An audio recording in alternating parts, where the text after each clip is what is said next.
ધર્મ લાગે. असंतोषम अविश्वासमारंभम दुःख कारणम मत्वा मूर्छा फलम कुर्यात् परिग्रह नियंत्रणम. 2 દિવસથી આપણે અપરિગ્રહને જોઈ રહ્યા છીએ. આજે ફરી એકવાર એના વિશે થોડીક ચર્ચા કરવી છે. કોઈક રીતે એવું બન્યું છે કે અપરિગ્રહની વાત કરતા કરતા આપણે ત્યાગની વાત કરી બેસીએ છીએ. આનું કારણ શું? કારણ એટલું જ છે કે અહિંસા એ સ્વભાવ છે, પણ જ્યારે અહિંસા જીવનમાં ઉતરે ત્યારે જૈના કે જીવદયા રૂપે વ્યક્ત થાય છે, મૈત્રી સ્વરૂપે અભિવ્યક્ત થાય છે. તો મૈત્રી, જૈના, જીવદયા આ બધું તો આખરે સ્વસ્વરૂપમાં જે અહિંસા છે એની સાથે જોડાયેલું છે. એ જ રીતે સત્ય એ મારું સ્વરૂપ છે, મારો સ્વભાવ છે, પણ એ જ્યારે વ્યક્ત થાય છે ત્યારે ન્યાય, નીતિ એ રૂપે વ્યક્ત થતું હોય છે. બ્રહ્મચર્ય મારો સ્વભાવ છે, પણ એ જ્યારે અભિવ્યક્ત થાય છે ત્યારે મૈથુન, ત્યાગ વગેરે રૂપે અભિવ્યક્ત થતું હોય છે. તો એ જ રીતે અપરિગ્રહ સ્વભાવમાં છે, પણ એ જ્યારે વ્યક્ત થાય ત્યારે તપ, ત્યાગ, દાન આ બધા રૂપે વ્યક્ત થતું હોય છે. તો થાય છે એવું કે જે વ્યક્ત થવાના ઉપાયો છે એને આપણે મૂળ ગુણ સમજી લઈએ છીએ. અહિંસા જુદી વસ્તુ છે, જૈના જુદી વસ્તુ છે. જૈનામાં કોઈને બચાવવાનો ભાવ છે, અહિંસામાં સામેવાળો પણ મારી જેમ જ એક આત્મા છે એ રીતે આત્મદ્રવ્ય રૂપે એનો સ્વીકાર હોય છે. તો સ્વભાવ, સ્વરૂપ એ જુદી વસ્તુ છે અને ક્રિયામાં એ વ્યક્ત થાય જુદી વસ્તુ છે. એ જ રીતે ત્યાગ એ અપરિગ્રહનું વ્યક્ત થયેલું સ્વરૂપ છે. તો આપણે જ્યારે અપરિગ્રહની વિચારણા કરીએ ત્યારે વાસ્તવિક રીતે સ્વરૂપમાં રહેલા અપરિગ્રહને જોવો હોય તો એ અપરિગ્રહ, એનું વિરોધી પરિગ્રહ એ કયા કયા રૂપે વ્યક્ત થઈ શકે છે બધું જ જોવું પડે. મનુષ્યને એક ભાવના અંદરથી પડેલી હોય છે કે હું આ સૃષ્ટિને ભોગવી શકું છું, હું આ સૃષ્ટિનો માલિક છું અને માટે આ સૃષ્ટિ પર મારો હક છે, હું એને ભોગવી શકું. પ્રભુ જે કહે છે ને અદત્તા દાન, તમે એક ફૂલની રજા લીધા વગર પણ એ ફૂલને ચૂંટો છો, એ અદત્તા દાન છે. તો મનુષ્યને અદત્તા દાન કરવું ગમે કેમ છે? તમે લગભગ જોજો, બાળકને જો સંસ્કાર આપવામાં ન આવે તો બાળક હાલતા ચાલતા બાજુના છોડ પરથી પાંદડા તોડી નાખશે, પાંદડા છૂટા કરશે. તમારે એને સંસ્કાર આપવા પડશે કે બેટા પાપ લાગે, આવું ન કરાય. બરાબર? તો બાળકને એ પાંદડા ચૂંટી લેવાનું મન કેમ થાય છે? કેમ કે હજારો લાખો વર્ષથી મનુષ્યના જીન્સમાં એવું આવી ગયું છે કે હું આ સૃષ્ટિનો માલિક છું અને આ સૃષ્ટિ સાથે ચાહે તેવું વર્તન કરી શકું છું. હું ખેંચી શકું, તોડી શકું, ફોડી શકું, બધું જ કરી શકું. માટે સૃષ્ટિને પોતે એક ભોગવવાની વસ્તુ ગણતો આવ્યો છે. એના દિલમાં સૃષ્ટિ માટે આદરભાવ નથી, માલિકી ભાવ છે.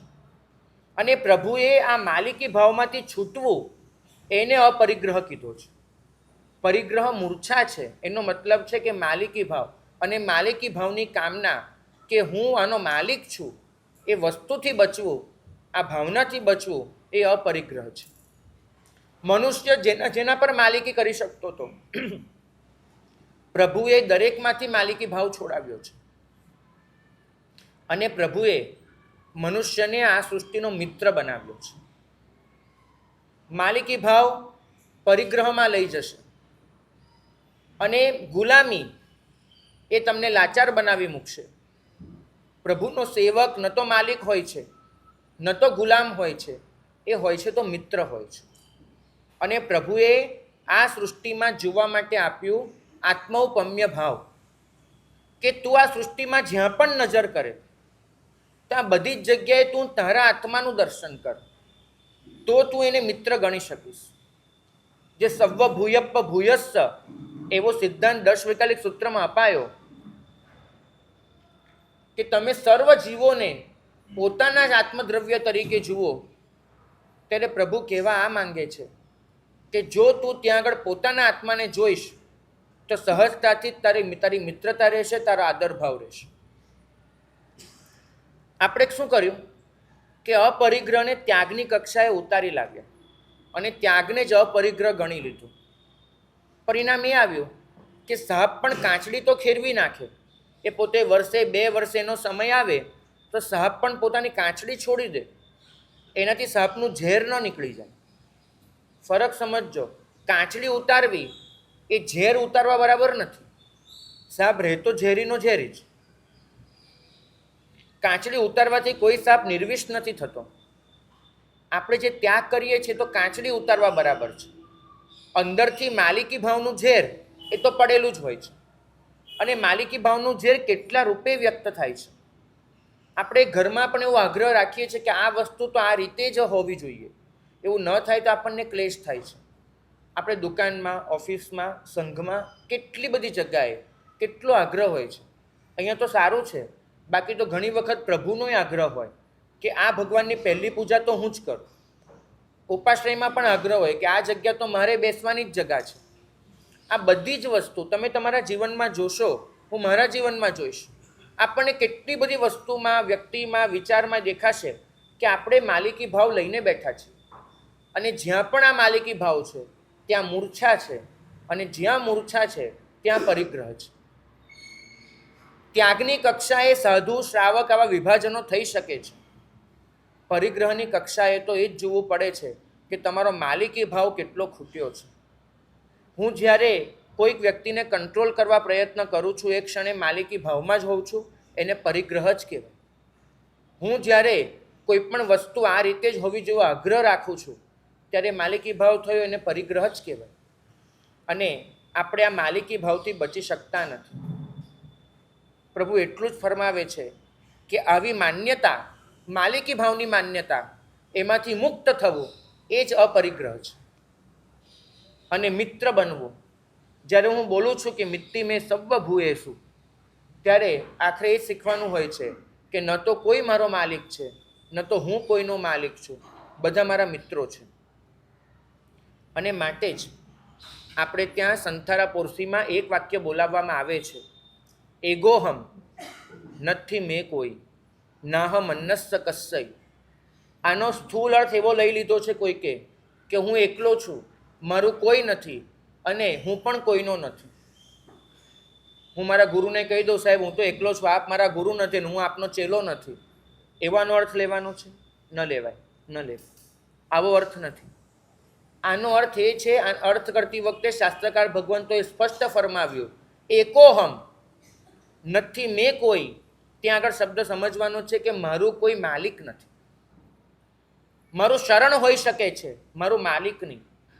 અરિહંત, સિદ્ધ, સાધુ અને ધર્મ, આ 4 મારા શરણ છે, મારું માલિક નથી. હું માલિક રૂપમાં મારો કોઈનો સ્વીકાર કરતો નથી. અને નાહમ અન્નસ્સ કસ્સય, હું પણ કોઈનો માલિક નથી. હું એ અર્થમાં એકલો છું. બરાબર. આપણે એકાકીપણાની આ ભાવના ભૂલી ગયા. જ્યારે કોઈ માણસ એકદમ દીનહીન, દુઃખી હોય ને, એ આવું બોલતો હોય છે, અરે રે શું કરું, એકલો છું, કોઈ મારું નથી, હું કોઈનો નથી. તો આ કંઈ એગોહમ નથી મેં કોઈ, આ રીતે બોલવાની ઘટના છે? ના, બંને વચ્ચે તફાવત છે. લાચાર માણસ એકલ વાયો હોય છે, એકલો હોય છે, જ્યારે સાધક એકાકી હોય છે. તમે શું બોલો છો? વીર એકાકી. સ્થયમાં બોલો છો ને, વીર એકાકી. તમે કેમ એવું નથી બોલતા વીર એકલા? એકલા બોલશો નહીં, તમે શું બોલશો? એકાકી. એકલા અને એકાકી વચ્ચે ફરક સમજજો. એકલામાં કોઈ મારું નથી એની પીડા હોય છે. એકલામાં કોઈ મારું સાથીદાર નથી એની વેદના હોય છે. એકાકીપણામાં તમને એમ થતું હોય છે કે હું મારા માટે કાફી છું, મારે બીજા કોઈની અપેક્ષા નથી. સ્વ સાથેની ખુશી એ એકાકીપણું છે, અને પરની આશા એ એકલવાયાપણું છે.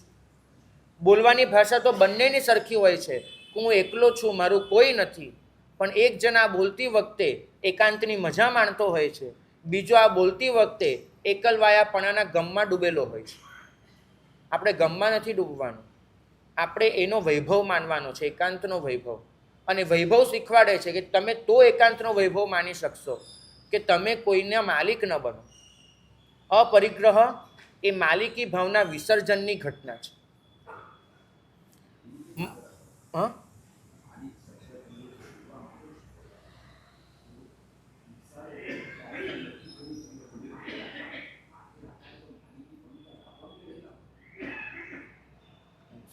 સમજાવ્યું. ભદ્રેશભાઈ, તમે એમના વતી બોલો ને.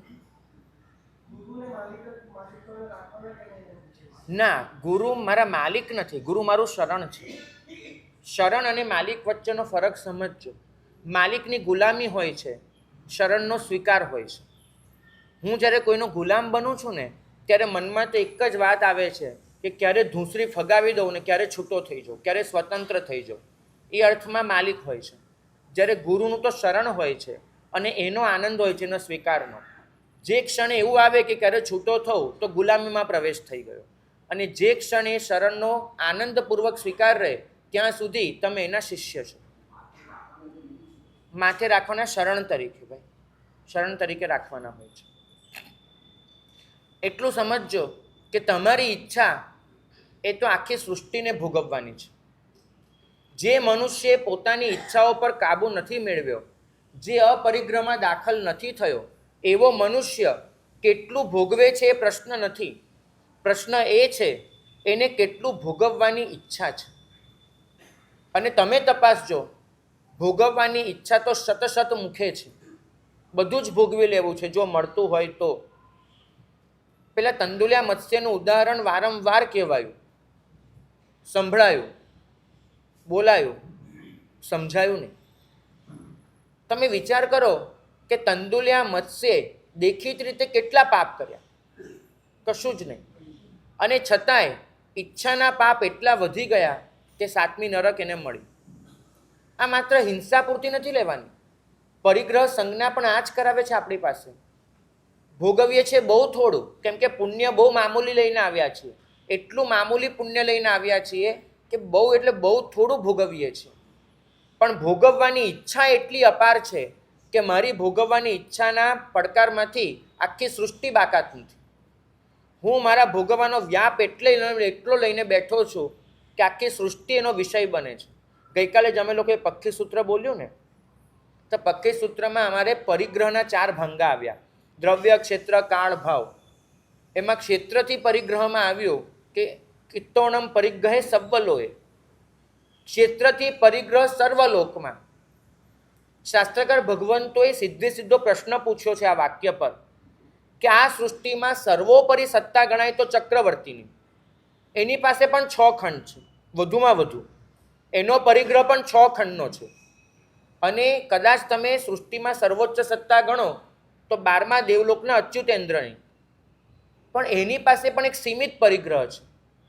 14 રાજલોકનો પરિગ્રહ તો આ સૃષ્ટિમાં ન તો ક્યારેય કોઈએ કર્યો છે, ન તો આ સૃષ્ટિમાં ક્યારેય કોઈ કરવાનું છે. તો પછી એવું લખવું જોઈએ ને કે કિત્તોણમ પરિગ્રહે, મારી માલિકીની વસ્તુઓમાં મારો પરિગ્રહ છે, મારી માલિકીના ક્ષેત્રમાં મારો પરિગ્રહ છે. સર્વલોક શેના માટે મૂક્યો? કેમ કે પ્રેક્ટિકલી સર્વલોકમાં પરિગ્રહ પથરાવો એ શક્ય જ નથી. કોઈ જીવ ક્યારે 14 રાજલોકમાં પોતાનો પરિગ્રહ કરી શકવાનો છે? માલિક બની શકવાનો છે? નહીં. તો લિમિટ કેમ સર્વલોકની આપી છે? જવાબ આપ્યો ત્યાં આગળ કે પરિગ્રહની મર્યાદા હોઈ શકે છે, પરિગ્રહની ઈચ્છાની મર્યાદા નથી હોતી. બિલકુલ. અને આપણે જે માફી માંગીએ છીએ સંજ્ઞાની માંગીએ છીએ. વ્રત છે એ સંજ્ઞાને તોડવા માટે છે. બરાબર સમજજો. આખી દુનિયા જ્યારે નિયમોમાં ચાલતી હતી ત્યારે પ્રભુએ વ્રત આપ્યા હતા. બંનેમાં કોઈ ફરક તો હોય ને. દુનિયા તો આખી નિયમ એની વાત કરતી હતી અને પ્રભુએ વ્રત, મહાવ્રત આવી વાત કરી. તો નિયમ અને વ્રત વચ્ચે ફરક શું? કોઈક તો ફરક હોવો જોઈએ. બરાબર. અહિંસાની વાત તો સાંખ્યો પણ કરે છે, અહિંસાની વાત તો બૌદ્ધો પણ કરે છે, અહિંસાની વાત જૈનો પણ કરે. ફરક શું રહ્યો? પ્રશ્ન ગૌતમ સ્વામીએ મહાવીર સ્વામીને પૂછ્યો છે કે નિયમ અને વ્રતમાં ફરક શું રહે છે? તો પ્રભુએ કીધું કે પ્રવૃત્તિને રોકવામાં વપરાય એ નિયમ છે, વૃત્તિના શોધનમાં વપરાય તે વ્રત છે. પ્રવૃત્તિ નિયમોને કંટ્રોલ કરી લેતી હોય છે, બરાબર? જ્યારે પેલા લોકો અહિંસાની વાત કરે છે ત્યારે જે જીવનમાં હિંસા છે એને રોકવાની વાત હોય છે. તો પ્રવૃત્તિ પર લગામ કરવી એ નિયમો છે, પ્રતિજ્ઞા છે, સંકલ્પ છે, જે પણ નામ આપો, બાધા વગેરે કોઈ પણ નામ તમે એને આપી શકો, બરાબર? એ વ્રત નથી. વ્રત તો એ છે કે જે વૃત્તિના શુદ્ધિકરણમાં વપરાય, જે તમારી સંજ્ઞાને ખતમ કરે. પરિગ્રહને તોડવા માટે ત્યાગ છે, પરિગ્રહ સંજ્ઞાને તોડવા માટે અપરિગ્રહ વ્રત છે. આપણે ત્યાગ કરીને પરિગ્રહને તોડી શકીએ, છોડી શકીએ, દાન વગેરે કરીને. પરિગ્રહ સંજ્ઞાને તોડવા માટે તો વ્રત જ જોઈશે. તો મારા પરિગ્રહનો વિસ્તાર કેટલો? તો મારી પાસે જે થોડુંક ક્ષેત્ર છે એટલું. તમારી પાસે 2 ફ્લેટ હોય તો ખિત્તોણમ પરિગ્રહે દુવીએ કક્ષે એમ કંઈક લખવું જોઈએ કે 2 ફ્લેટમાં તમારો પરિગ્રહ છે. પણ તમારી પરિગ્રહ સંજ્ઞા કેટલી? તો 14 રાજલોક છે. કારણ કે 14 રાજલોકમાં રહેલી દરેક વસ્તુ એ મને ભોગવવાનું ગમે છે. ભાગ્યશાળી માટે જ ઉપાધ્યાયજી મહારાજ એમને જ્ઞાનસારમાં લખ્યું કે મૂર્છાચ્છન્ન ધિયામ સર્વમ જગદેવ પરિગ્રહ. જેનું મન મૂર્છાથી આચ્છાદિત છે, જેના મન પર પ્રજ્ઞાનો કબજો નથી, મૂર્છાનો કબજો છે, એના માટે તો આખું જગત પરિગ્રહ છે. અને જે મૂર્છાથી બહાર નીકળી ગયો એના માટે આખું જગત જ અપરિગ્રહ બની ગયું. તોડવાની આ મૂર્છા છે, તોડવાનો આ મમત્વ ભાવ અને માલિકી ભાવ છે. બાકી તો એ સ્થિતિ થઈને ઊભી રહેવાની છે જે કપિલની થઈ હતી. એ જ જેટલું બી મળશે ઈચ્છા હંમેશા એનાથી એક ડગલું આગળ હશે. જેટલું પણ ભોગવશો ઈચ્છા હજુ એક ડગલું આગળ ભોગવવાની વાત કરશે. આ જે વધારે ભોગવવું, વધારે ભેગું કરવું, આ જે ભાવના છે એ ભાવનાને સમાપ્ત કરવી એ અપરિગ્રહ છે.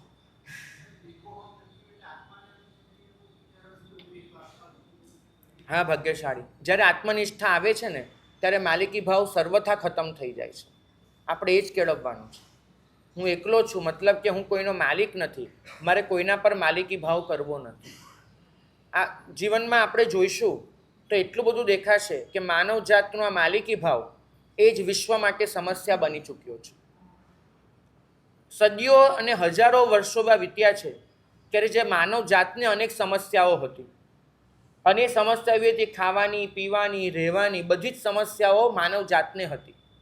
આજે કદાચ માનવ જાત એટલી આગળ વધી ચૂકી છે કે એને બધી જ સમસ્યાના સમાધાન શોધી લીધા છે, પણ એક જ વસ્તુ બાકી રહી ગઈ છે. માનવ પોતે આજે સૃષ્ટિ માટે સમસ્યા બની ચૂક્યો છે. અત્યાર સુધી માનવને સમસ્યા હતી, આજે માનવ પોતે સમસ્યા છે સૃષ્ટિ માટે. કારણ કે જે રીતે વર્તે છે એમાં એક જ વસ્તુ દેખાય છે, પૂતગલ પર નિયંત્રણ મેળવવાની હોડ ચાલે છે, બીજું કાંઈ જ નથી. તમે જેટલા પણ યુદ્ધો જોશો, બિલકુલ, કારણ કે ફોકસ આપણું પૂતગલ નિયંત્રણને છોડવા પર નથી, આપણે પૂતગલને છોડવા પર ઊભા છીએ. પ્રભુ કહે છે પૂતગલ પર નિયંત્રણ કરવાની ભાવનાને છોડો. પેલું તો જરૂરી છે જ. ભાઈ, ખાલી હું વાતો કરું ને પૂતગલ છોડું જ નહીં એ તો ન ચાલે. એટલે એ તો છે જ, પણ આપણું ધ્યાન ત્યાં અટકી ગયું છે. પૂતગલોને છોડીએ છીએ પણ પૂતગલો પર નિયંત્રણ મેળવવાની જે ભાવના છે એને છોડતા નથી. આ વસ્તુ ખાસ મહત્વની છે. આજે આટલી સરસ પાઠ પર બેસીને હું વ્યાખ્યાન આપું છું, કાલે કદાચ એવું બન્યું કે આ પાઠ જ અહીંયા નથી ને મારે અહીંયા નીચે બેસવું પડે અને મગજમાં એમ ખટકાટ હોય કે ભાઈ આ કંઈક અડવું અડવું લાગે છે, તો સમજવું કે સંસાર છોડ્યો, પૂતગલ પરનું નિયંત્રણ નથી છૂટતું, બરાબર? કોઈ પણ વસ્તુની ટેવ પડી જવી એ પૂતગલે તમારા પર મેળવેલું નિયંત્રણ છે, અને કોઈ પણ વસ્તુ એની ટેવ ન હોવી એ તમે પૂતગલ પર મેળવેલું નિયંત્રણ છે. ખાસ તપાસ કરજો. પૂતગલોથી કેટલા મુક્ત છો એ પ્રશ્ન નથી, પૂતગલ પર નિયંત્રણ મેળવવાની ભાવનાથી કેટલા મુક્ત છો આ બહુ મહત્વનો પ્રશ્ન છે. અને આપણે સૌ આપણી અંદર કોઈને કોઈ રીતે પૂતગલ નિરપેક્ષતા કેળવી શક્યા નથી. આપણે કેળવવાની છે પૂતગલ પ્રત્યેની નિરપેક્ષતા. પૂતગલ પર નિયંત્રણ મેળવવાની મારી ભાવના જ ન હોય પણ એ ભાવના પૂરેપૂરી છે અને પરિણામ એ આવે છે કે રાષ્ટ્રના સ્તરે પૂતગલ પર નિયંત્રણ મેળવવા મથે છે, સૈન્યોના સ્તરે મથે છે, રાજકારણીઓ એમના સ્તરે મથે છે, વેપારી એમના સ્તરે મથે છે અને ઉદ્યોગપતિઓ એમના સ્તરે મથે છે. આજે જે પણ આખા વિશ્વમાં જે ધમાલ છે એમાં તમે જોશો તો આખરે તો પૂતગલ પર નિયંત્રણ મેળવવાની હોડ છે. સત્ય, ન્યાય, સિદ્ધાંત, કાનૂન આ બધું એક તરફ છે અને માલિકી ભાવ એક તરફ છે. દરેક જણ આજે માલિક બનવા બેઠું છે અને માલિક બનવા માટે થઈને આ સૃષ્ટિને ગમે તેટલું નુકસાન પહોંચાડવું પડે એના માટે એ તૈયાર છે. પ્રભુએ કહ્યું હતું કે પર્યાવરણ તો સચવાશે, મનુષ્ય વચ્ચેની સંવાદિતા તો ટકશે, આ સૃષ્ટિ તો સલામત રહેશે, દરેક જણ ખુશહાલીથી જીવન તો વિતાવી શકશે કે મનુષ્ય માલિક નહીં બને, મિત્ર બનશે. અપરિગ્રહનો સિદ્ધાંત એ મિત્ર બનવાની દિશામાં પ્રગતિ હતી અને માલિકી ભાવ છોડવાની દિશામાં હતી. યુગલિક એટલે દેવલોકમાં જતા હતા. આપણે ત્યાં એવો સિદ્ધાંત છે કે યુગલિક એ કાળ પામીને હંમેશા દેવલોકમાં જાય, બીજી કોઈ ગતિ ન હોય. કારણ પૂછાયું કે શેના માટે? ત્યાં લખાયું છે યુગલિકમાં માલિકી ભાવ નથી હોતો અને જ્યાં માલિકી ભાવ નથી ત્યાં રાગદ્વેષ નથી હોતા, પરિણામે સહજ રીતે જ એની દેવલોકમાં ગતિ હોય છે. બહુ વિચારવા જેવી વાત છે. યુગલિકમાં સમજણનો તો અભાવ જ છે, એને સુદેવ, સુગુરુ, સુધર્મ કશું જ નથી મળ્યું અને છતાં પણ નક્કી દેવલોક, દુર્ગતિ નહીં જ. એનું કારણ શું? માલિકી ભાવનો અભાવ. એ કલ્પવૃક્ષનું ખાઈ લે છે, કલ્પવૃક્ષ પર ભોગવટો નથી કરતો. બરાબર? યુગલિક બાઉન્ડ્રી નથી બાંધતો કે આટલા કલ્પવૃક્ષ મારા અને આટલા તારા, નહીં. ભોગવવા છતાંય મુક્ત રહેવું એ યુગલિક પાસેથી શીખવા જેવું છે. યુગલિક બધું જ ભોગવે છે. માફ કરજો, શાસ્ત્રોમાં લખ્યા પ્રમાણે તો યુગલિક દારૂ પીતા હોય છે. બરાબર છે? એટલે યુગલિક બધું જ ભોગવે છે, દારૂ પી લે છે, છતાંય દેવલોક એટલા માટે છે. આ સાંભળીને કોઈ ચાલુ નથી કરવાનું પીવાનું, સમજવાની વાત છે કે બધું જ કરવા છતાં એ એટલા માટે દેવલોકમાં જાય છે કેમ કે માલિકી ભાવ ખતમ કરી નાખ્યો છે. અને મનુષ્ય એ તો કશું જ ન હોય છતાંય આખી સૃષ્ટિ પર માલિકી ભાવની કામના લઈને બેઠો છે. હા ભાગ્યશાળી. શું ભાઈ? યુગલિકને કલ્પવૃક્ષ પાસેથી જોઈએ તેટલું મળી જતું હતું. બરાબર? આ વાક્ય કેટલું મહત્વનું છે અને કેટલું સરસ છે તમે જોજો. એક મનુષ્યને આ સૃષ્ટિ પાસેથી જોઈએ તેટલું મળી જાય છે. બરાબર ધ્યાન રાખજો. જ્યારે પ્રભુ ઋષભદેવ એમને રાજ્ય શાસનનો સિદ્ધાંત આપ્યો ને ભાઈ, તમે બહુ જુદી રીતે એને જોવાનો પ્રયત્ન કરજો કેમ કે તમે આ રીતે જોયું જ નથી. પ્રભુએ એટલું જ કીધું હતું કે અત્યાર સુધી તમે માત્ર કલ્પવૃક્ષ પાસે માંગ્યું, ચલો ને આપણે આખી ધરતીને જ કલ્પવૃક્ષ બનાવી દઈએ. આપણે ધરતીમાં એવી ખેતી કરી દઈએ કે આખી ધરતી જ કલ્પવૃક્ષની જેમ આપણને આહાર આપતી થઈ જાય. આપણે આ સૃષ્ટિ એવી સૃષ્ટિનું નિર્માણ કરીએ કે સમગ્ર સૃષ્ટિ જ પોતે કલ્પલતાની જેમ વરસી પડે. અને એમને જે રાજ્ય શાસન આપ્યું હતું એ કલ્પવૃક્ષના વિસ્તારનું હતું. અને પ્રભુએ આ જ કીધું હતું કે એવી દુનિયાનું આપણે નિર્માણ કરવું છે કે જે દુનિયામાં દરેકને જે જોઈએ છે એ મળી જાય. પણ તમે જોવાનો અર્થ બદલી નાખ્યો છે. જે જોઈએ તે મળે. કલ્પવૃક્ષ પણ એટલું જ આપે. બરાબર? પણ કોઈ યુગલિક કલ્પવૃક્ષ પાસે જઈને એવું માંગે કે ઓલાનું નખો જ જજો, તો કલ્પવૃક્ષ કોઈનું નખો જ તો નહીં કાઢે. બરાબર? કારણ કે આ જોઈતું નથી, આ તમે ચાહેલું છે. ફરીથી કહીશ કે આ સૃષ્ટિ તમને જે જોઈએ છે બધું જ આપવા તૈયાર છે, પણ તમે જે ઈચ્છો છો એ આપવાની તાકાત આ સૃષ્ટિ પાસે નથી. તમારી જરૂરિયાત પૂરી કરવાની તાકાત આ સૃષ્ટિ પાસે છે, તમારી ઈચ્છાઓ પૂરી કરવાની તાકાત એ તો સ્વયં પરમાત્મા પાસે પણ નથી, બિલકુલ નથી. માટે પ્રભુ માટે લખવામાં આવ્યું છે કે અચિંત્ય ચિંતામણી. ચિંત્ય ચિંતામણી નથી, કેમ કે તમારું ચિંત્ય ચિંતામણી તો આ સૃષ્ટિમાં સંભવિત જ નથી. તમે જે ઈચ્છો એ બધું મળે એવું તો ન બને. પણ અચિંત્ય ચિંતામણી છે, કેમ કે જે ચિંતનની પેલે પાર છે એ તમને આપી દેનાર છે. તમે જે ઈચ્છતા નથી અને છતાંય તમારા માટે જે જરૂરી છે એ પ્રભુ આપી દેનાર છે. આપણે થયું છે એવું, જ્યોર્જ બર્નાર્ડ શો એની બહુ સરસ વાત આવે છે. એ બર્નાર્ડ શોને ત્યાં એની ઓફિસમાં ફૂલદાનીમાં ફૂલો નહોતા. ઓફિસમાં ફૂલદાની રાખે પણ ફૂલો નહીં, અને ઓફિસની બહાર મોટો બગીચો રંગબેરંગી ફૂલોનો. કોઈકે બર્નાર્ડ શોને પૂછ્યું કે ભાઈ આટલા સરસ ફૂલો તમને ગમતા નથી? તો કે મને ગમે છે ને જોવા કેટલા સરસ ફૂલો છે. તો કે તમે એને ચૂંટીને ફૂલદાનીમાં કેમ નથી મૂકતા? તો બર્નાર્ડ શોએ જવાબ આપ્યો, એમ તો આ રસ્તે ચાલતા બાળકોય મને ગમે છે, એટલે ડોકા મરડીને મારી ઓફિસમાં મૂકું? આ બાળકોય મને ગમે છે. જે ગમે એ બધું ઉચકીને લઈ આવવું એ ઉપભોગ થયો. મનુષ્યને ફૂલ ગમે ત્યાં સુધી વાંધો નથી. મનુષ્યને શું કરવું છે? ફૂલ તોડવું છે, કાં તો અંબોડામાં નાખવું છે, માથામાં પરોવવું છે, ગળે હાર પહેરવો છે, એને મસળીને એની સુગંધ લેવી છે, કાંઈ પણ કરવું છે. ફૂલનો ભોગવટો કરવો છે. આ જે ભાવના છે ને, ફૂલને જોઈ લેવું એ સૌંદર્ય છે, પણ ફૂલને ભોગવવાની ભાવના એ માલિકી ભાવ છે. સૌંદર્યથી તમે બરબાદ નથી થતા, તમે માલિકી ભાવથી બરબાદ થઈ રહ્યા છો.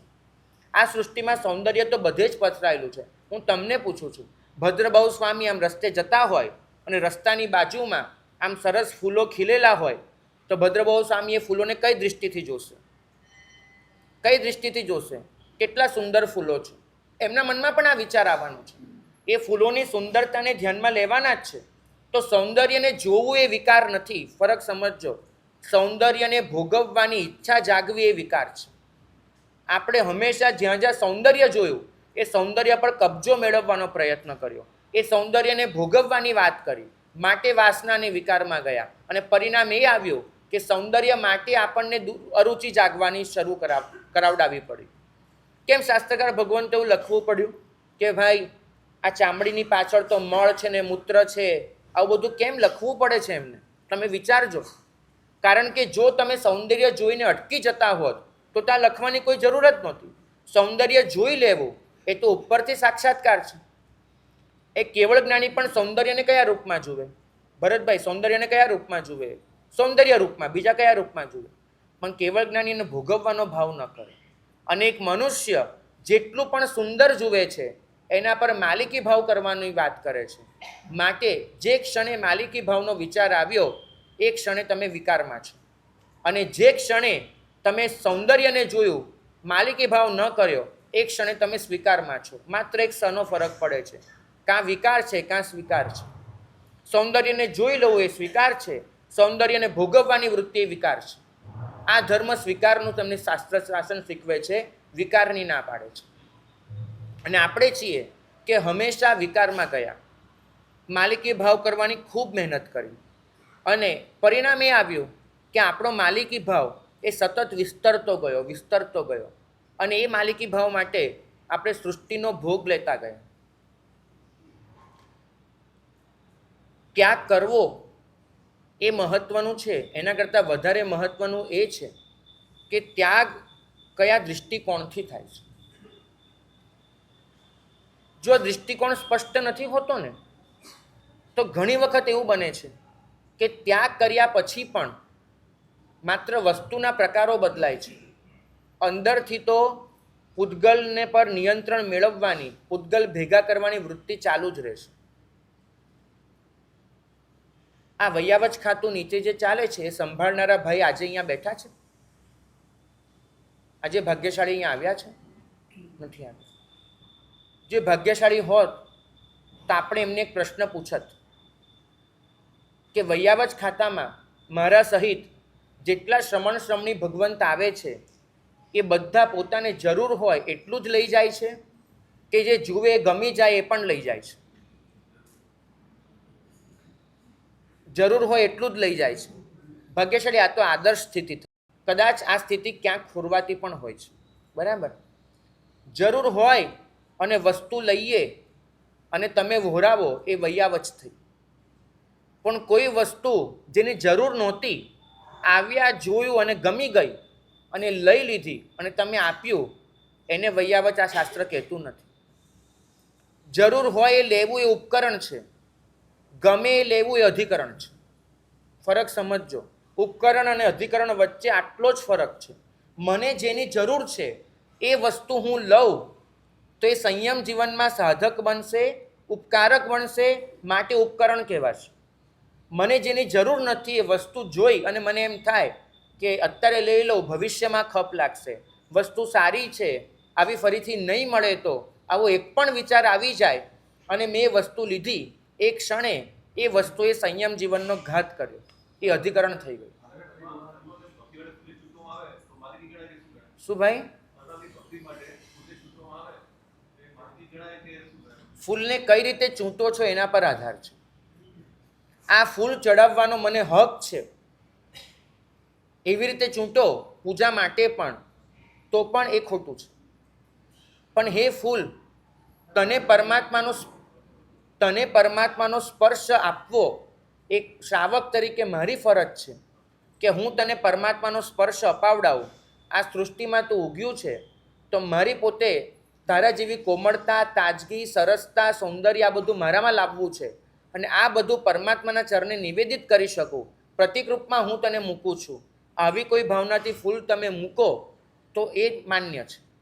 આજે ઘણી વખત પોતાની જ્યાં કુંડામાં ફૂલ ઉગ્યા હોય તો મનુષ્ય જેને માલિક હોય એવી રીતે એને ચૂંટતો હોય છે, તો એ વસ્તુ ન ચાલે. હા,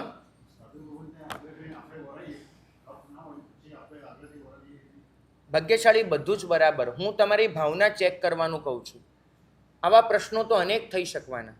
મૂળ એ છે કે જો મારા મનમાંથી પૌદ્ગલિક આકર્ષણ નથી હટ્યું, પૂતગલ પર નિયંત્રણ મેળવવાની ભાવના નથી હોતી, તો હું તમને સાધુનું ઉદાહરણ એટલે આપું છું કેમ કે હું સાધુ છું એટલે મારા ઉદાહરણ આપું છું.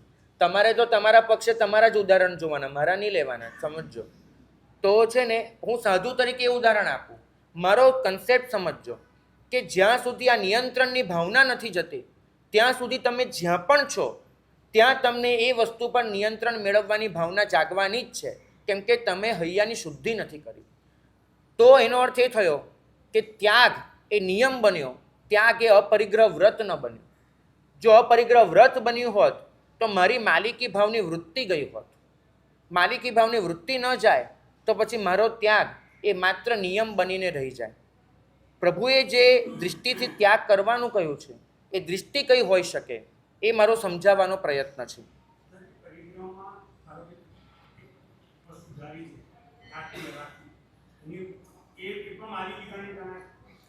એટલા અંશે તમારી માલિકી ભાવ ગણાશે. આ સૃષ્ટિમાં તો તમારે એક જ ભાવના રાખવાની છે કે મારે મારું જીવન ચલાવવા પૂરતો આ સૃષ્ટિ પાસેથી સહકાર મેળવી લેવાનો છે. ઉપનિષદનું એક વાક્ય છે, એ વાક્ય માટે ગાંધીજી એમ કહ્યું હતું કે માનો કે સમગ્ર ઉપનિષદ શાસ્ત્રો બધા જ સમાપ્ત થઈ જાય અને માત્ર ઉપનિષદનું આ એક વાક્ય બચી જાય તો પણ પૂરતું છે હિન્દુ દૃષ્ટિકોણના સાધના માર્ગને સમજવા માટે. એ વાક્ય આવું છે, તેન ત્યક્તેન ભુંજિથાઃ, તેન ત્યક્તેન ભુંજિથાઃ. આનો અર્થ એટલો છે કે તું કોઈ પણ વસ્તુ એવી રીતે ભોગવ જાણે એ પરમાત્માએ ત્યાગ કરેલું અને તને આપેલું વરદાન છે, બસ એ રીતે ભોગવ. પરમાત્માએ તને દાન આપ્યું છે એ રીતે તારે એને ભોગવવાનું છે. હું તમને પૂછું ભાઈ, ધારો કે પરમાત્માના ખભે જે દેવદુષ્ય વસ્ત્ર હતું અડધું, એ પેલી ઉડીને પડી ગયું ઝાડીમાં, બરાબર? એ દિવસે પરમાત્માની પાછળ તમે હોત અને ઝાડીનું વસ્ત્ર તમારા હાથમાં આવ્યું હોત તો તમે એ વસ્ત્રને તમારા ઘરે કેવી રીતે રાખત એ પૂછવું છે. એ વસ્ત્ર પરમાત્માનું અડધું દેવદુષ્ય તમારા હાથમાં આવે તો તમે એને કેવી રીતે રાખત એ પૂછવું છે. તમે એને પહેરીને સૂઈ જાત? કોને? પરમાત્માને પાછું આપવા જાત, બરાબર છે? પરમાત્માના ખભે મૂકી દે, પણ પરમાત્માના ખભે વસ્ત્ર મૂકવાનો અધિકાર તો માત્ર ઇન્દ્રનો છે, બીજા કોઈને તો છે નહીં. પરમાત્માના ખભે બીજા કોઈ તો વસ્ત્ર મૂકી ન શકે, ને તો સ્વયં નંદીવર્ધને મૂકી દીધું હોત, બીજા કોઈએ પણ મૂક્યું હોત. પરમાત્માના આચાર પ્રમાણે બીજા કોઈએ મૂકેલા વસ્ત્રનો એ સ્વીકાર જ ન કરે, એ માત્ર એક જ વખત લે. એટલે પરમાત્માને તો આપી શકાવાનું નથી. હવે તમારા ઘરે જ તમારે લઈ જવાનું છે. ઓલા બ્રાહ્મણને બદલે તમે છો તો તમે વસ્ત્રનું શું કરત એટલું પૂછવું છે મારે. પેઢી દર પેઢી એ વસ્ત્ર તમે અત્યંત બહુમાન ભાવથી સાચવી રાખત. શું કે આ પરમાત્માનું છે, બરાબર? એને મારે ગમે તે રીતે ન રખાય. એ વસ્ત્ર પર તમે માલિકી ભાવ કરત નહીં, વસ્ત્રને રાખત. ક્યારેક જરૂર પડે ત્યારે વસ્ત્રને બહાર કાઢીને માથે લગાડત, વસ્ત્રનો કોઈ પણ ઉપયોગ કરત. પણ ઉપયોગ કરવાની પ્રત્યેક ક્ષણે મગજમાં એક વાત રહે કે આ વસ્ત્ર પરમાત્માનું છે, એમને આપેલું દાન છે, તમે એમ માનો. બરાબર છે? બિલકુલ બિલકુલ માલિકી ભાવ રહે, પણ એના ઉપયોગની રીત બદલાઈ જાત. એ ભોગવતી વખતે તમને વસ્તુ માટે બહુમાન ભાવ હોત, તમે એના પર એ જાતનો માલિકી ભાવ ન કરત. અને ખાસ કહું છું કે આ તમે જે માલિકી ભાવની વાત કરીને એ પણ સૂક્ષ્મ સ્તરે નીકળી જાય. ભાગ્યશાળી પરમાત્મા પરનો માલિકી ભાવ છોડી દેવો ને, એને આ શાસનની સૌથી મોટી સાધર્મિક ભક્તિ લખી છે. હેમચંદ્રાચાર્ય ભગવંતને પૂછવામાં આવ્યું છે ત્રિષષ્ટિ શલાકા પુરુષમાં કે આ સૃષ્ટિમાં સર્વોચ્ચ કક્ષાની સાધર્મિક ભક્તિ કોને કરી? આપણે તમને કેટલાય ઉદાહરણો આવે ને, આને આવી ભક્તિ કરી, આને આવી કરી, આને તેવી કરી. તો સર્વોચ્ચ કક્ષાની સાધર્મિક ભક્તિ કોને કરી? હવે આનો જવાબ હું તમને પૂછું, બહુ અઘરો છે, સાચું કહું છું. સાધર્મિક ભક્તિમાં સર્વોચ્ચ કક્ષા કઈ? મને પણ આનો જવાબ નહોતો આવડતો. પણ હેમચંદ્રાચાર્ય ભગવંતે જે જવાબ આપ્યો ને, ત્યારે મને થયું કે આનાથી વધારે સારો અને સાચો જવાબ ન હોઈ શકે. એમને લખ્યું છે કે હવે હું શરૂ કરીશ, એક શબ્દ બોલીશ એટલે તમને સમજાઈ જશે કે સૌધર્મેન્દ્ર પોતાના ખભામાં પ્રભુને લઈને બેઠા છે. બરાબર? અને એમને કહ્યું કે એક સામાન્ય બાળક ખોળામાં બેઠું હોય ને, એના શરીરની જે મીઠી સુગંધ આવતી હોય, આનો એકદમ કોમળ કોમળ સ્પર્શ હોય, આ બધું છે ને એ ખૂબ આકર્ષે. એના પર સહજ રીતે આમ વાલ વાલ વાલ ઢોળાતું હોય. હવે તમે વિચાર તો કરો, 3 લોકનો માલિક એ બાળક બનીને તમારા ખોળામાં બેઠું છે. હજુ તો એને જન્મે 24 કલાકે પૂરા નથી થયા અને તમારા હાથમાં આવી ગયું છે. એમ આવું નાનું નાનું બચ્ચું એ તમારા આમ ખોળામાં બેઠું હોય, આ તાજું જન્મેલું બાળક, એ કેવું ફીલ થાય. અને એ પણ પાછા પરમાત્મા પોતાના ખોળામાં લઈને બેસવાના, એક અદ્ભુત આનંદ હોય છે એનો. પણ ઈશાનેન્દ્ર જ્યારે આવીને કહે છે કે મારી ભાવના છે કે તમે આ બાળકને મારા ખોળામાં આપો. બરાબર? પણ ઈશાનેન્દ્ર આવું નથી કહેતા, કારણ કે ઈશાનેન્દ્રને એમ થાય છે સૌધર્મેન્દ્ર એનાથી નાના છે. ઈશાનેન્દ્ર બીજા દેવલોકના ઇન્દ્ર, સૌધર્મેન્દ્ર પહેલા દેવલોકના. તો ઈશાનેન્દ્ર એમ કે મને પણ ખોળામાં ભાગ લઈને બેસવા દો, મારે પણ આ આનંદ જોઈએ છે. એવું તો એ કહી ન શકે. એટલે આવીને ઊભા છે, કશું જ બોલતા નથી, કશું જ કરતા નથી. સૌધર્મેન્દ્ર એની આંખો વાંચી લે, સૌધર્મેન્દ્ર એની ભાવના જોઈ લે, સૌધર્મેન્દ્ર એને તપાસી લે કે આખરે આને જોઈએ છે શું. અને સૌધર્મેન્દ્ર સામેથી ઈશાનેન્દ્રને શું કે ભાઈ તમે બધાએ અભિષેક કર્યો, મને અભિષેક કરવાનો લાભ નથી મળ્યો. સમજજો, મને અભિષેક કરવાનો લાભ નથી મળ્યો, તમે બધાએ કરી લીધો. તો મારી એક વિનંતી છે ઈશાનેન્દ્ર કે તમે આ પ્રભુને લઈને બેસો અને હું અભિષેક કરું. બરાબર? આખી વાતને એમ નહીં કે તમને જોઈએ છે હું તમને આપું, આવી કોઈ જ વાત નહીં. એકદમ હળવાશથી કે મારે અભિષેક કરવો છે, તમે મને લાભ આપો. ઈશાનેન્દ્ર ખુશી ખુશી વાતનો સ્વીકાર કરે, પ્રભુને ખોળામાં લઈને બેસી જાય અને સૌધર્મેન્દ્ર એ વૃષભના રૂપ કરીને અભિષેક કરે. હેમચંદ્રાચાર્ય ભગવંતે લખ્યું કે અભિષેકના આનંદ કરતાં પ્રભુને ખોળામાં લઈને બેસવાનો આનંદ કંઈક ઘણો ચઢિયાતો હોય. તો જે વ્યક્તિ ચઢિયાતા આનંદમાં છે એ વ્યક્તિ નીચલી કક્ષાના આનંદની માંગણી શું કામ કરે? જે સ્વયં પ્રભુને ખોળામાં લઈને બેઠા છે એ શા માટે એવી માંગણી કરે કે મારે અભિષેક કરવો છે? કેમ કે અભિષેકમાં તો તમે પ્રભુથી દૂર જાઓ છો. બરાબર? તમે અભિષેક કરો છો, સ્વયં ખોળામાં પ્રભુ નથી. ત્યાં એક ક્ષણે લખ્યું કે જે ક્ષણે ઈશાનેન્દ્રને પ્રભુ આપવાનું સૌધર્મેન્દ્રે સ્વીકાર્યું, એ ક્ષણે આ સૃષ્ટિની સર્વોચ્ચ કક્ષાની સાધર્મિક ભક્તિ હતી કે પરમાત્મા પર પણ મારો માલિકી ભાવ નથી. મારા ખોળામાં ભલે પ્રભુ છે, પણ આ પ્રભુ એ તમને પણ સમર્પિત, તમે પણ રાખો. આ સાધર્મિક ભક્તિ. ભાગ્યશાળી વસ્ત્ર મળ્યું હોત ને પ્રભુનું, તો કદાચ આપણને પણ આવી સાધર્મિક ભક્તિ સૂજી જાય. શું ખબર, વસ્ત્ર ઘરે આવીને આપણું હૃદય પરિવર્તન કરી નાખત. તો પ્રભુએ આપેલું વસ્ત્ર એ તમે એવી રીતે જ રાખશો જાણે એ પ્રભુનું આપેલું વરદાન છે. તો એ જ રીતે આ સૃષ્ટિ, એની તમામ વસ્તુઓ એને એ રીતે વાપરો કે પરમ તત્વનું વરદાન છે. બસ આટલું જ કરવાનું. પન્યાસ ભદ્રંકર વિજયજી મહારાજે કહ્યું કે જ્યારે કોઈ પણ વસ્તુને હું પરમાત્માના વરદાન તરીકે જોઈ લઉં છું ને, એ ક્ષણે એની સાથે કરવાનો વ્યવહાર બદલાઈ જાય છે. તમે તમારી શ્રાવિકાને શ્રાવિકા તરીકે જુઓ અને તમે તમારી શ્રાવિકાને મોક્ષ માર્ગમાં સહાયક એક આત્મા તરીકે જુઓ. બંને વ્યવહારમાં ફરક પડે કે ન પડે? બરાબર. કોઈકને પત્ની તરીકે જોવા અને કોઈકને મોક્ષ માર્ગમાં સહાયક એવા સાધર્મિક તરીકે જોવા, કેટલો ફરક પડી જાય. જ્યારે આ સૃષ્ટિમાં સ્વદ્વારા સંતોષે વ્રત અપાયું ને, ત્યારે ચોખવટ કરવામાં આવી છે. અહીંયા તો જૈન લગ્ન વિધિ એમાં સ્પષ્ટતા કરવામાં આવી છે કે તમે લગ્ન કરો છો એનો મતલબ એ નથી કે તમે આત્માના માલિક બનો છો. નહીં. જૈન લગ્ન વિધિ તો એમ શીખવાડે છે કે અત્યાર સુધી તમે મોક્ષ માર્ગની યાત્રામાં એકલા હતા, હવે તમે બંને સાથે ચાલવાની પ્રતિજ્ઞા કરો છો. તમે મોક્ષ માર્ગમાં સાથે મળીને આગળ વધીશું. બરાબર. એકબીજાના સહારે અમારી મોક્ષ માર્ગની યાત્રા વધારે ઝડપથી આગળ વધશે, વધારે સારી રીતે થશે. આ લગ્ન પાછળનો કન્સેપ્ટ હતો. તો આ કન્સેપ્ટથી આપણે જો કોઈ વ્યક્તિને જોઈશું તો આપણો વ્યવહાર, આપણું વર્તન આપોઆપ બદલાઈ જવાનું છે. તો અપરિગ્રહ તમને એ જ શીખવાડે છે. એ તમને એમ નથી કહેતો તમારી પત્નીને છોડીને આવી જાઓ, એ તો દીક્ષા લેશો તો બરાબર છે, બાકી તો કાંઈ નથી. અપરિગ્રહ એમ નથી કહેતો, પેલું બધું કે ને, શું કે તમારી પત્ની સ્વાર્થના સગી છે ને, આમ ને તેમ ને, આ બધું એ તો કોઈક આચાર્ય ભગવાનની માનસિકતા હશે. આવું શાસ્ત્ર નથી કહેતું. બરાબર.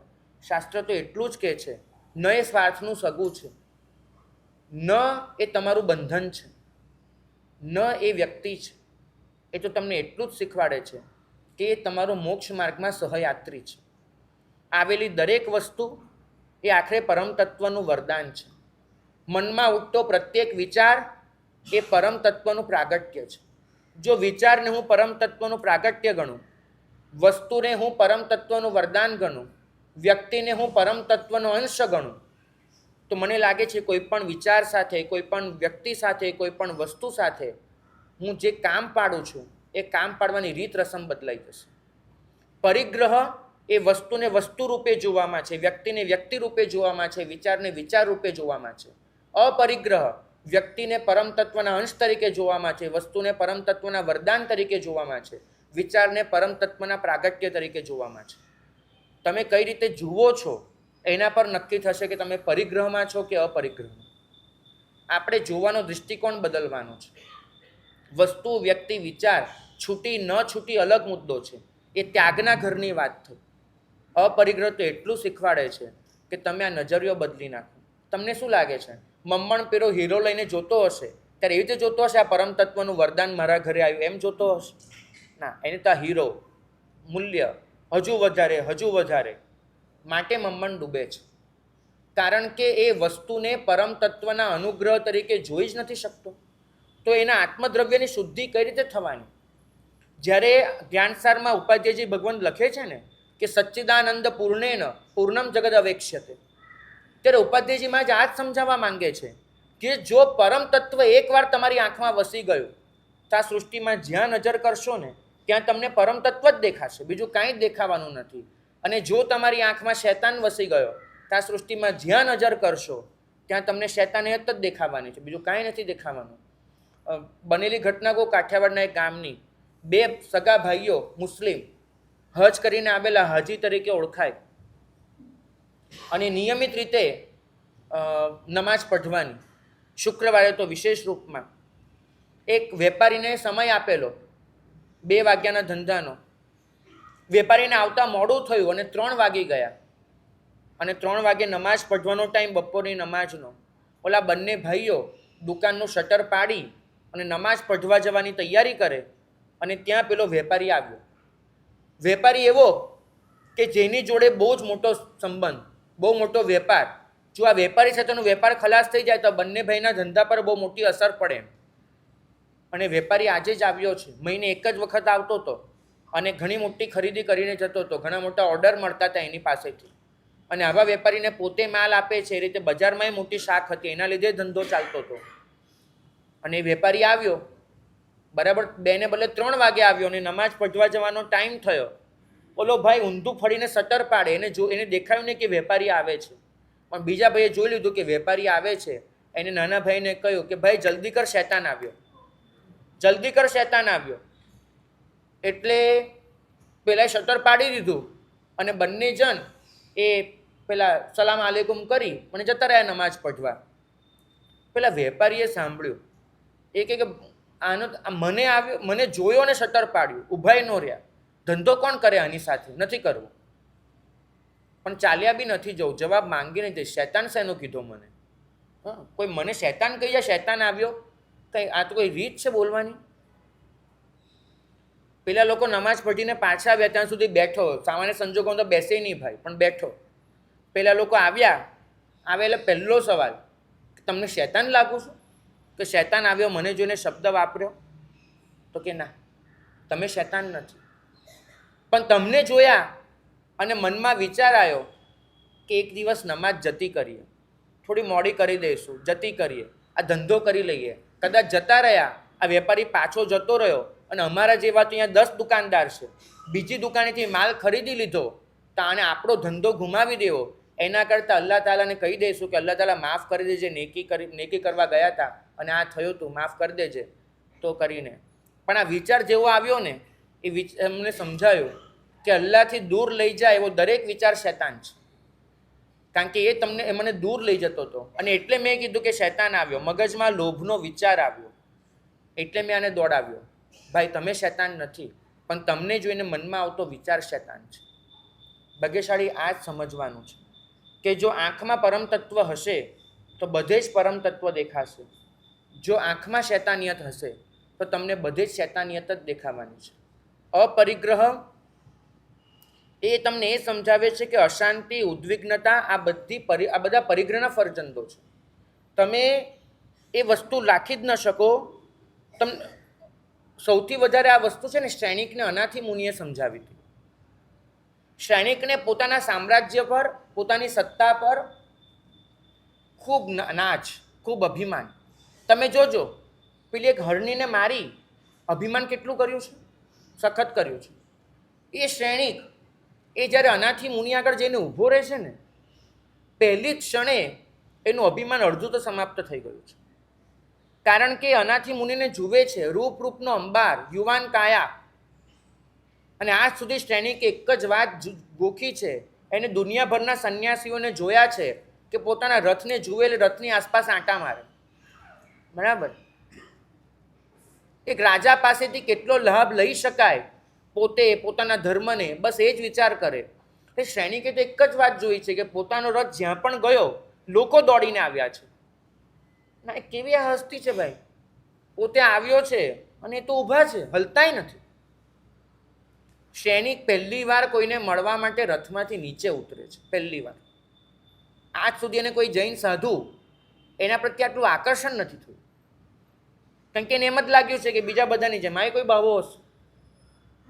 એ ગયા અનાથી પાસે, મુનિ પાસે ઊભા રહ્યા અને જઈને પૂછ્યું કે દીક્ષા આ ઉંમરે કેમ, શા માટે? આપણે જાણીએ છીએ આખી અનાથી મુનિની કથા, પણ અનાથી મુનિએ જે શબ્દ કીધો ને એને લાગી ગયો. એને કીધું કે હું અનાથ હતો, મારું કોઈ નાથ ન હતું, માટે મેં દીક્ષા લીધી. અને સૈનિક એને તો આજ સુધી એક જ વસ્તુ શીખી હતી, અરે હું તમારો નાથ બનું, ચલો તમને જોઈએ તે આપું, આ આપું, તે આપું, તમારો નાથ હું બનું. અનાથ નથી તમે, મારી કોઈ પ્રજા અનાથ ન હોઈ શકે. મારા કેટલાય તમારા જેવા એકદમ આવા રૂડા રૂપાળા કેલૈયા કુંવર જેવા દીકરાઓ છે, મેઘકુમાર છે, નંદીશેન છે, કેટલાય દીકરાઓ છે મારા. આવો મારે ત્યાં, તમે પણ મારા દીકરા. બધાનું પાલન પોષણ કરું છું, આખા રાજગૃહનો, આખા મગધનો નાથ છું, તમારો નાથ બનીશ, તમને બધું આપીશ. અને અનાથી મુનિ એને કટાક્ષ ભરેલું નહીં, અત્યંત મીઠું હાસ્ય, જેમાં સહેજ પણ તિરસ્કાર નથી. પણ એક બાળક આપણી આગળ જાણે પેલી ચોકલેટ લઈને આવે, નાનું રમકડું લઈને આવે અને આપણને કહે ને માલી ગાડી એમ કરે, તો આપણને કેવું આમ એના પર એક વાત્સલ્ય આવે કે ભાઈ આવું કરે છે. અનાથી મુનિ અપાર વાત્સલ્યથી એક નાના બાળકને કહેતા હોય ને એવી રીતે સૈનિકને કહ્યું. કટાક્ષ બિલકુલ નહીં, કટાક્ષ અભિમાનની નિપજ છે. કોઈના માટેનો હીનભાવ એ અહંકારની નિપજ છે. અહીંયા અહંકાર નહીં, અભિમાન નહીં, બિલકુલ વાત્સલ્યથી કીધું કે ભાઈ તું પોતે અનાથ છે, મને શું નાથ બનાવીશ? તમે પોતે જ અનાથ છો, મને કેવી રીતે નાથ બનાવશો? અને સૈનિક માટે આ વચન કદાચ એને બીજા કોઈએ કીધું હોત ને, તલવારથી એક ક્ષણે ડોકું છૂટું કરી નાખ્યું હોત એનું. તમે પોતે અનાથ છો, મને કઈ રીતે નાથ બનાવશો? અને એ જે સૈનિકે પૂછ્યું કે હું અનાથ કઈ રીતે, અને હું તમારો નાથ કેમ ન બની શકું? આનાથી મુનિએ જે જવાબ આપ્યો છે, જવાબ પર ધ્યાન આપવા જેવું છે. એમને કીધું કે સૈનિક, તમે મને જે પણ આપશો ને એ પારકું હશે, પોતાનું નહીં હોય. તમે મને જે પણ આપશો એ પારકું હશે, પોતાનું નહીં હોય.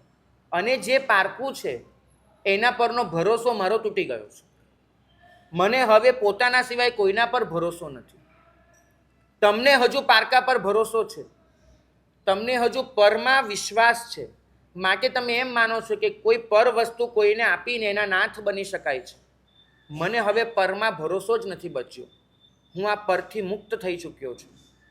અને જ્યાં ભરોસો તૂટી ગયો છે, તમે મને આપીને મારા નાથ કેવી રીતે બની શકવાના?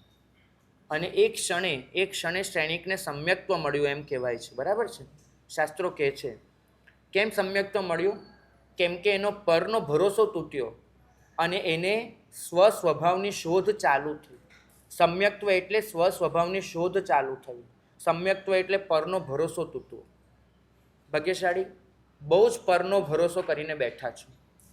સ્વ સિવાયનું જે પણ છે એ મને તૃપ્તિ આપી શકશે, એ મને સુખ આપી શકશે, એ મને પૂર્ણ બનાવી શકશે, એ મને બચાવી લેશે.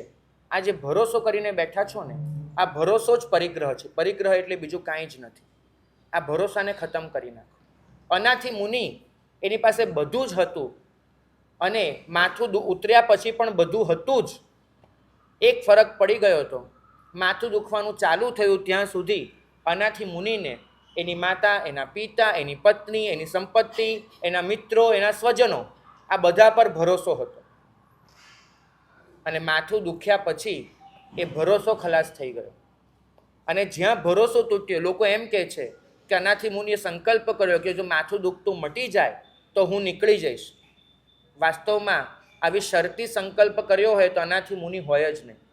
એમને તો એક જ વસ્તુ વિચારી કે જે મને અત્યારે નથી બચાવી શકતું એ ક્યારે બચાવી શકવાનું છે? કશે જ નહીં.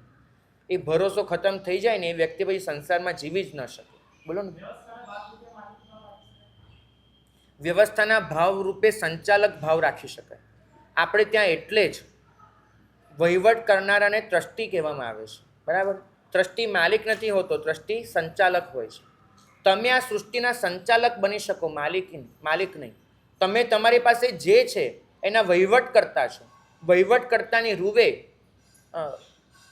એક બહુ સરસ ઉદાહરણ એક મહાપુરુષે આપેલું કે ખજાનાની ચાવી ખજાનચીના કેડ પર લટકતી હોય. બરાબર? ખજાનચી એ ખજાનાનું તાળું ખોલી શકે, ખજાનો ગણી શકે, ખજાનો કેટલો છે એની નોંધ બનાવી શકે, ખજાનાને એક જગ્યાએથી બીજી જગ્યાએ ફેરવી શકે, બધું જ કરી શકે. એ ખજાનાને વાપરી ન શકે. બરાબર છે? અને એ વાપરવું હોય તો કઈ રીતે વાપરે? જેટલી એને આદેશ મળે છે તે રીતે. તો ખજાનચી ખજાનાની પૂરી જવાબદારી લઈને ફરતો હોવા છતાં એ ખજાનાનો માલિક નથી, ખજાનાનો વહીવટ કરતા છે. બસ આ જ ભાવના દુનિયામાં કેળવી લો કે હું મારી પાસે જે પણ છે હું એનો વહીવટ કરતા છું. સંદીપભાઈ, અહીંયા જે ચેકબુક છે ટ્રસ્ટની, એના પર તમારી સહી ચાલે છે ને? અત્યારે કરવાની નથી એવું નહીં, ખાલી પૂછું છું, ચાલે છે ખરી ને? બરાબર? તો તમે એના માલિક થઈ ગયા આ ટ્રસ્ટના? નહીં. તમે કોણ છો? સંચાલક. બસ સંદીપભાઈ જે ભાવના ટ્રસ્ટ માટે લઈને બેઠા છે, તમારે એ ભાવના તમારા ઘર માટે રાખી લેવાની છે કે ભાઈ હું માલિક નથી, હું સંચાલક છું. ભલે સહી મારી ચાલતી હોય પણ એ સહી મને પરમ તત્વે આપેલો આદેશ છે કે તારી સહી ચાલે. સંદીપભાઈને જે સહી ચલાવવાનો હક છે એ ચેરિટી કમિશનરે આપેલો છે. બરાબર? એને જ્યારે ટ્રસ્ટનું રજિસ્ટ્રેશન કરાવ્યું હશે તે રીતને બંધારણથી હક મળેલો છે. તો ચેરિટી કમિશનરના બંધારણે જે હક આપ્યો એનાથી ટ્રસ્ટનો વહીવટ કરી શકાય. પરમ તત્વે જે હક આપ્યો તમને સહી કરવાનો એનાથી ઘરનો વહીવટ કરી શકાય. માલિકી ભાવ ન લાવતા. ટ્રસ્ટી માલિકી ભાવ કરે તો સંઘ ડૂબી જાય, વ્યક્તિ માલિકી ભાવ કરે તેનો પરિવાર ડૂબી જાય. આપણે ક્યાંય માલિકી ભાવ નથી કરવાનો, સંચાલક ભાવ રાખવાનો છે. અને એ સંચાલક ભાવ રાખીને આ સૃષ્ટિમાંથી એવી રીતે પસાર થઈ જવાનું છે, એવી રીતે પસાર કે જાણે ન તો સૃષ્ટિનો ડાઘો આપણી પર પડે કે આપણો ડાઘો સૃષ્ટિ પર પડે. એ જ મંગલ કામના.